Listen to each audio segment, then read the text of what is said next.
This is our last video. It's going to be dealing with the remaining four on the third page.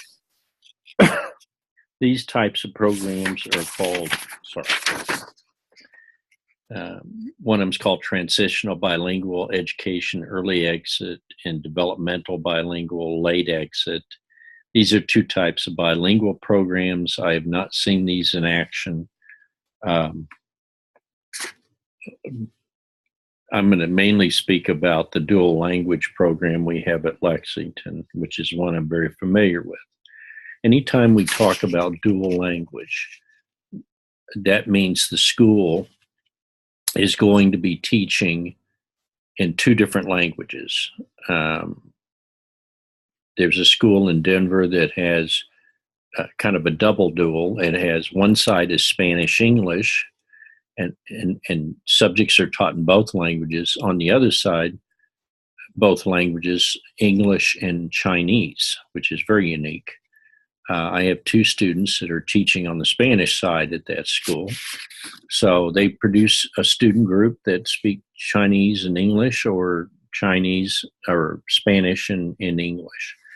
The main issue with those is it takes a very dedicated school board, and you have to be able to recruit a large number of people that academically speak two languages. So that on the Chinese side, they have to have teachers that can teach content in Chinese as well as Chinese. And on the other side, they have to have English speakers can teach the content as well, or the Spanish, depending on what side of that particular school. Lexington has a dual language program. Students, they try to keep it even, so you have Spanish speakers and English speakers. Of course, a lot of Spanish speakers now also speak English, but what this does is it preserves their competency in Spanish. They don't just speak Spanish as a spoken language, but they're able to use it academically. And this is a huge advantage because it's the same in English. Just because you can speak English, that's no big deal. Being able to read and write and be literate in a language and be good at it, that is a big deal. That's what's considered educated. But if you can do that in two languages, that's doubly better, you know. So that's something we have at Bryan Elementary in Lexington. I'm really proud of this town for implementing that. And there were people that weren't in favor of it, but there were enough people that thought it would be a real plus for their own kids to be able to be fluent in two languages. And not only fluent, but they can read and write. I mean, it's not just a matter of language, like you pick up some French. It's a matter of being able to read and write in French, or read and write Spanish in this case. The biggest thing is finding people that can do that. It's very hard to recruit. If you did a dual language program, you'd have to have the content. In other words, you might have geography or you might have math taught in Spanish one day, and then maybe a week later they could change the schedule. The same lessons, continuity, would be taught in English.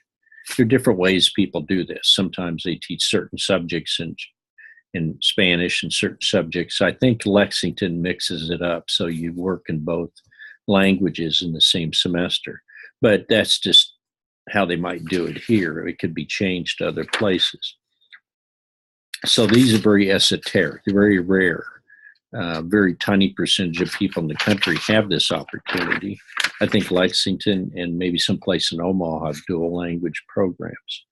And when you get into the details, they can vary, all these programs. Now, these bilingual programs, a lot of emphasis on bilingual is to keep students learning and reading in their native language and then make a transition into a second language. And most people do not. You don't go into a school and you have a lot of Spanish speakers, but it's an English speaking community. Most people don't worry about preserving the first language. But in fact, and I'd ask you, and that's about all I have to say about this last page, but I would ask you is it's very important for students to maintain their first language. Not only to maintain it, but also because it is connects them to their culture. It connects them to their parents, to respect for their culture and respect for the family unit. It's very important. Being disassociated, removed from your first language, can literally break the bonds with the grandparents and with the parents even. So it's no small thing. Um, I always think back, those of you who might have relatives that came from another country, maybe Norway or Germany, think how lonely it was for the great grandparents when, as they were aging, their grandchildren didn't speak German. And I often talk to people and they say, "Oh yeah, I remember my grandmother could speak German, but none of us remembered it or kept it. So the last German and memories and the culture died with the grandmother." And it's going to be terrible. Think about a language dying like that. Um, those of you that are involved with Native Americans, it's a real emphasis and a very great tragedy right now that some of the speakers, the last speakers of certain languages like Arapaho or Omaha or Kiowa or Ponca or whatever, that their children no longer speak the language and the language is dying. I've heard it said that the language is always based and preserved on grandmothers, basically. They're often the last connection with the old language. And the world is becoming very connected, but many languages are being wiped out. Many Native American languages are no longer spoken. There were thousands of languages in North America.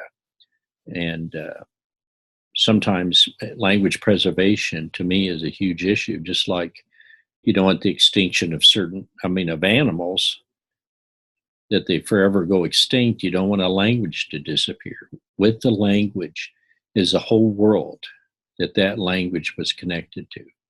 The medicine, the memories, the poetry, the songs, relationships, perception of the world. It's a very philosophical thing, but language determines how we see the world, what we preserve. And if we give up a language, then it's muted, it's gone. Maybe a linguist could reconstruct it, but the Irish language was like that. It was forbidden by the English. You weren't allowed to speak the Irish language, Gaelic, and they've gone to great lengths among the Scots and the Irish and a few others to maintain their language. The people of Wales, you have to speak Welsh. And in Ireland, you're still required to speak the old language, not because it's so essential for communication, but because it's part of being an Irishman, an Irish person. So